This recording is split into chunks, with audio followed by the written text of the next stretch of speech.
Sabi niya, the Senate impeachment court can dismiss the case. Most of us here believe na pampolitika lang to. I don't even need to see the evidence. We should dismiss.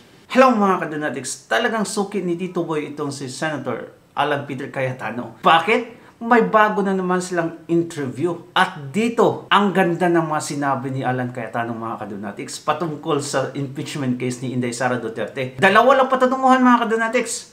Kung hindi nila i-dismiss, questionin ng Supreme Court. So, ang gagawin nila, i-dismiss nila ang impeachment case. Oh no! Paano na lang yung mga detractors? Nako naman!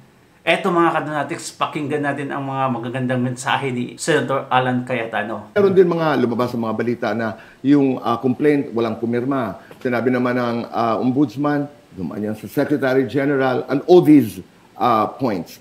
But let's go to one of the most controversial statements of the Senate President na talagang pinag-usapan. Sabi niya, the Senate impeachment court can dismiss the case. Ito na yung kanina you were starting to talk about it. Yes. Can dismiss the case.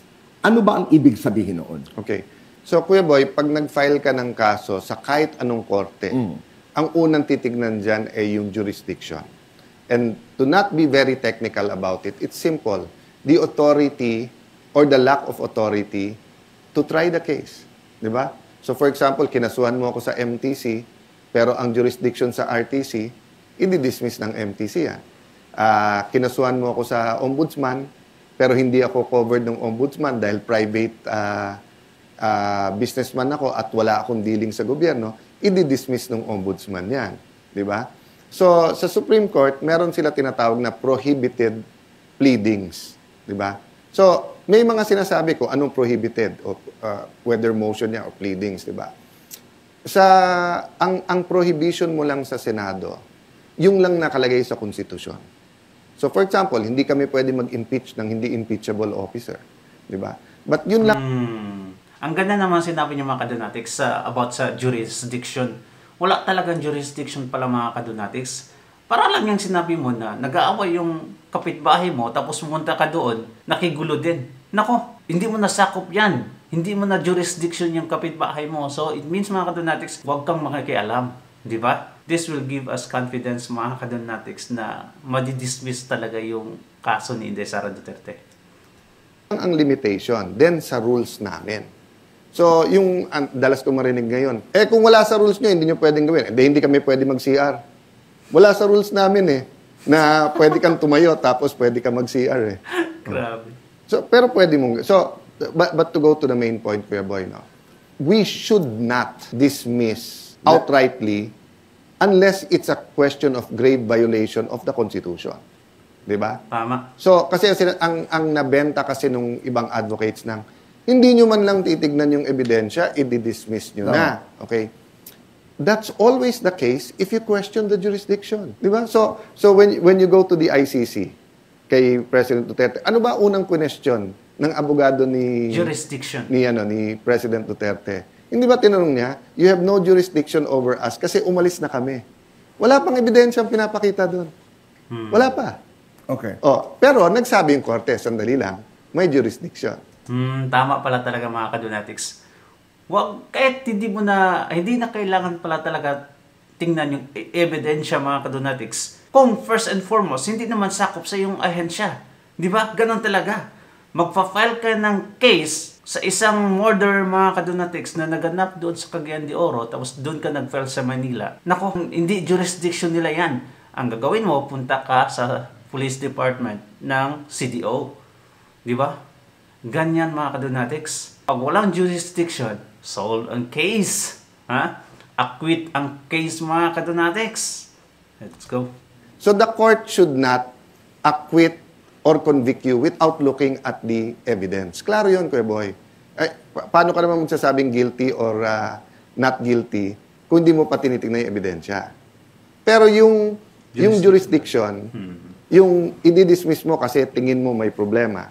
But either way kasi, Kuya Boy, tingin ko dito kung hindi namin i-dismiss, questionin yan sa Supreme Court whether na-violate yung more than one. If the Supreme Court doesn't decide, tuloy-tuloy lang kami. Kung walang TRO, tuloy-tuloy lang kami. But if we do decide, na sandali lang, may violation to nung 1-year ban, therefore, hindi dapat umabot sa amin ito, ang mangyayari nito, I'm sure, tutuloy sa Supreme Is Court. that where the Senate President was coming from? No. Yung sinabi niya that the impeachment court can actually dismiss the Kasi, case. Kuya Boy, may halo na to ng, ng intriga kay Senate President of how he handles the impeachment court. Kasi may nagsasabi, ang pinanggalingan nito, yung sinabi nila na dapat in-overrule niya si Senator Bato nung sinabi niyang, I will move to dismiss. Okay. But, Kuya Boy, if the Senate President said na, you're out of order, and then he appealed. So, sinabi ni Senator Bato, okay, tell me where in the rules na nakalagay dyan na hindi kami pwede mag-move dahil mali, walang jurisdiction or dahil nga na ano yung ban.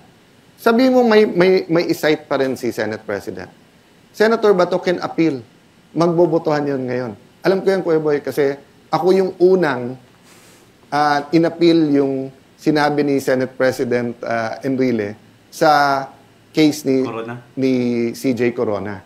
I disagreed kung sino pwedeng isupina o hindi. Inoverrule niya ako. I appeal. Kaya nagbotohan. No? So, ang point, Kuya Boy, kung nagbotohan, sino susundin namin? Yung minority o yung majority? Di ba? So, kung sasabihin ni Cheese, 15 kayo or 13 kayo na bumoto to dismiss, tuloy pa rin kami. O 10 lang kami. Pwede ba yon? And then, Ako, ang ganda mga kadonatics. Ganito pala. Dapat pala i-move ni Senator Bato de la Rosa, and which is he's going to do it mga kadonatics to dismiss the case of Inday Sara Duterte. Ngayon, kung kakwestiyonin siya ni Senator Chis Escudero na bakit mong ginawa yan, well, wala naman sa rules at pwede naman kaming mag-move anytime, di ba? Tapos kung buboto na pala mga kadonatics, which in this case mga kadonatics, majority yung kay Inday Sara Duterte. Alam nga naman mga kadonatics kung dinala na sa body tapos yung minority pa rin yung susundin, di ba? Majority talaga yan dapat. Kasi useless yung votasyon mga kadonatics kung hindi pala susundin yung majority kung sinong nanalo, di ba? Ang ganda ng mga explanation ni Senator Alan Cayetano. Clear na clear talaga. to convict, you need 16. So, there are real considerations in all of this. The Senate President has never said, let's dismiss it. No. I wanna understand that. Kung halimbawa, nung nag-motion si Senator Bato na i-dismiss, pwede pala yon na halimbawa, 12 bumoto na, o i-dismiss natin, pwede pa rin yung natitirang mga senador. Hindi pwede. Hindi na pwede. Hindi sila I-dismiss na yun. That's what I'm saying, Kuya Boy, Oo. na throughout history, sometimes tama yung minority. Pero majority rule eh. Okay. Di ba? So, sa ordinaryong korte, Kuya Boy, pag nag-disagree, so for example, no, sa Court of Appeals, di ba, kung hindi sila unanimous 3, magdadagdag ka ng 2, may 5. Sa ordinaryong korte, kapag ka yung judge sinabi, inhibit mo yan, papalitan yon. O, sa atin ngayon, sinabi, si ganitong 2 senador, pumunta dun sa activity, nandun si VP Sara, inhibit. Assuming, Kuya Boy, nag-inhibit sila. Yung boto na yun is for Sara. Kasi Most of us every here time believe na mag-inhibit ka, pang-politika lang to. ang I natanggal don't mo lang even sa kanila, need to see the makapagsalita evidence. sila sa korte. We should dismiss. At makaboto sa motion. Pero, counted na yun as an acquittal. Kasi you need 16 to convict eh. So, every single one na mawala, para ka na nang bumoto to acquit. O, so, paano kung bumawi naman ngayon yung mga senador na sumama kay VP Sara sa isang activity? Sir, sandali lang. Prosecutor, dun kay Senator Risa nag-oath eh. O, hindi ba bias din yan? Dapat mag-inhibit din yan. Mauubos kami sa korte. Inhibit mga kadonatics yung hindi boboto. Diba? So, that's what... Kaya, I get that. Oo. Balikan ko lamang yung sinabi ni SP Cheese Escudero na we can dismiss. Ang kinakapitan kasi ng kanyang mga kritiko ay hindi lang sinasabi ng konstitusyon. Ang sinasabi ng konstitusyon, ang trabaho ng Senado as an impeachment court is to try and decide, Yes. but not to dismiss. Always part of the trial is to determine kung may jurisdiction. Jurisdiction. Okay. So yung jurisdiction na sinasabi natin dito, Alan, ay yung 1 year. Yung 1 year. Ban. So kung ang sasabihin, i-dismiss kasi wala namang ebidensya, we can do it but we shouldn't, ma-overturn kami ng Supreme Court. Okay. So kung ang ginawa ni Senator Bato or any senator, no, I think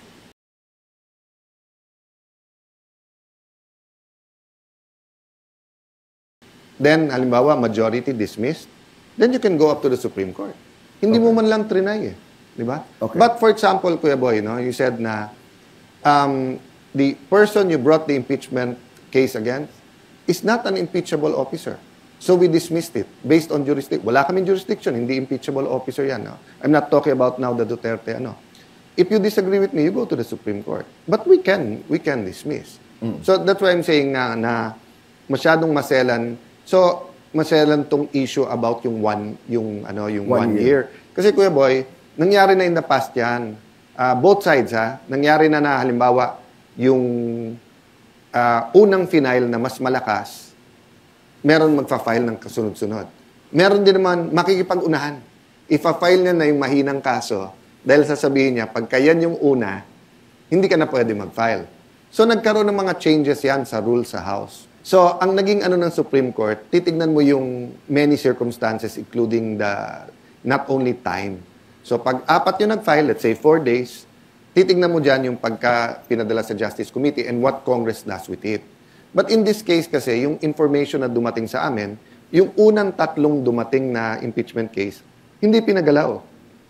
Hindi pinadala sa Speaker's Office, hindi pinadala sa committee. Hindi pinagalaw ng Kongreso. Ng Kongreso. Okay. So that's why ang sabi ko, i-return kasi I don't want to make my vote based on yung nabasa ko lang sa dyaryo na hindi gumalaw.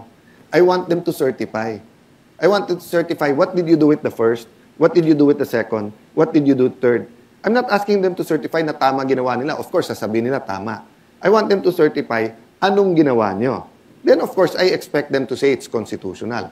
Kasi based on that, I will make my own judgment na sandali lang, pinaikutan nyo ba yung konstitusyon na pwede palang mag-file ng 3 pero wag mong pagalawin, hihintayin mo yung pang-4. Alan, hindi ba pwedeng magawa yun na inutusan mo? Kasi by the time nag-convene na ang Senado as an impeachment court, instead of remanding or returning, whatever the word is, hindi ba pwedeng, may term sila, advisory ba? Hindi ba pwedeng sabihin mo na lang sa Kongreso? Boy, lahat naman pwede. And I agree with those saying na pwedeng ganito, pwedeng ganyan. O naipaliwanag yung 3, ano bang nangyari? Parang kasigurado tayo. Yes, but ang question nga is you have a senator and it looks like he has a lot of votes with him who's saying i-dismiss natin. Okay.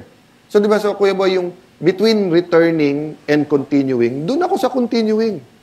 Bakit ko naman first option? But between dismissing it that day, June 10, and returning it muna, na wala naman delay at wala naman damage, doon ako sa return. Okay. Kasi iniisip ng mga pro-impeachment, pinapabagal. Iniisip naman ng mga anti-impeachment, brinabraso.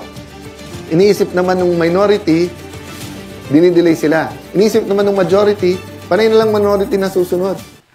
Ang ganda talaga ng explanation ni Senator Alan Cayetano, mga kadonatics. Di ba? Klarong-klaro talaga na hindi pwede ma-proceed kasi sa 1-year ban. Ang ibig sabihin dito, mga kadonatics, if I'm not mistaken, in 1 year, dapat isang case of impeachment case lang pwedeng i-file against sa Vice President. Ngayon, mga kadonatics, naka-file na sila this year. Ang mangyayari niyan is they have to wait for another year. 1-year ban. Kasi hindi pwede ng dalawa. Against sa Supreme Court yan. Kaya nga, questionin. So, ang gagawin nila, mga kadonatics, in order for them not to be questioned by the Supreme Court, i-dismiss yung kaso. Ngayon, si Senator Bato de la Rosa, may plano palang i-dismiss talaga, mag-motion siya, move to dismiss the impeachment case. Which is, mga kadonatics, agree yung majority niyan. Kasi, Inday Sara, ang dami niyang mga kalyado dyan. Kaya, ang mangyayari talaga niyan, if not 100%, at least 90% mga kadonatics, madidismiss yung kaso ni Inday Sara Duterte. And that is gonna be good for our side, mga kadonatics, kasi makatakbo siya sa 2028 election, presidential election. And I can't wait for that. Thank you so much, mga kadonatics. God bless you. Take care always. Subscribe and like. Bye-bye.